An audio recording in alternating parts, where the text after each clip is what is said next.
New laws and infra headed Goa's way as road safety comes to the fore. Transport Minister Mauvin informed that new laws to check drunk driving and 24/7 surveillance will come into force before the year end. Goa has seen some of the most gruesome road deaths in the past few months. CCTV cameras and drives that were pushed for to check road safety did very little to abate the issue. Godino has promised CCTV surveillance on all roads to catch vehicles flouting road rules. While this was the purpose of the cameras installed months ago, locals are hopeful that the new infra will offer some security. We are already working out. I have told the secretary and my director, they say it will take about 2 months with private participation, public-private participation. I am going to have cameras everywhere because let us make things more easier. It is recorded how fast you drive, how recklessly you go. The Transport Minister was rather unapologetic during his Road Safety Week speech, pulling up both locals and tourists for flouting laws. The minister, who did away with challan targets within the first month of his term, says that while it was done for a good cause, it was only looked at as a license to drive recklessly. Godino was also heard asking whether Indians who drive on foreign roads would dare to break road laws there in the same way they do in Goa. Listen. My own RTO inspectors who are there, my own RTO staff, I remember when I took over, they had a very stiff target of challenging the people. I thought it was too harsh. At that time, I did away with that practice of giving targets because compulsorily they have to fine people.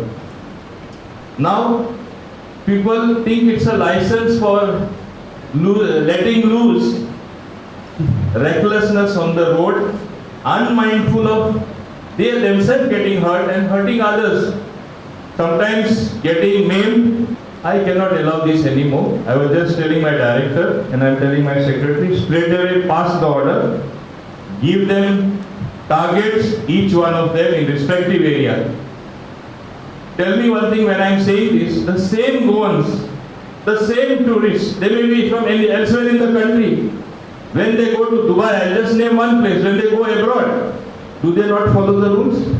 Goa is something where you should break every rule because somebody knows somebody, you're well connected, only a 15 lakh population, you can walk in the secretariat, meet the minister, pick a phone and speak. Maka dollo, I have been caught, Master Sang Sodmun. This is the common refrain. I have Lions here, I have Rotarians here, I have students here. You have to be truly ambassadors of goodwill to make change in the thinking of citizens among your young friends. That don't drive rashly, don't ride rashly. That should be your mantra as far as your life is concerned.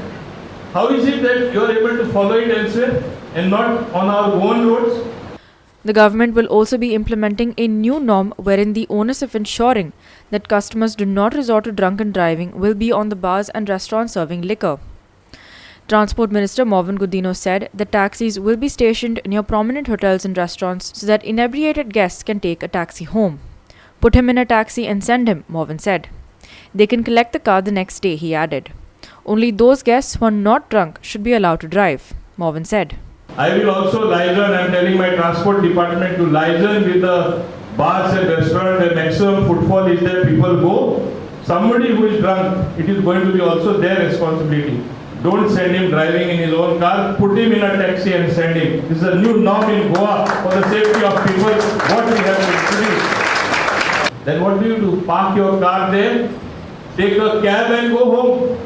And next day you come and collect it. Okay, transport is very costly in Goa as it is said.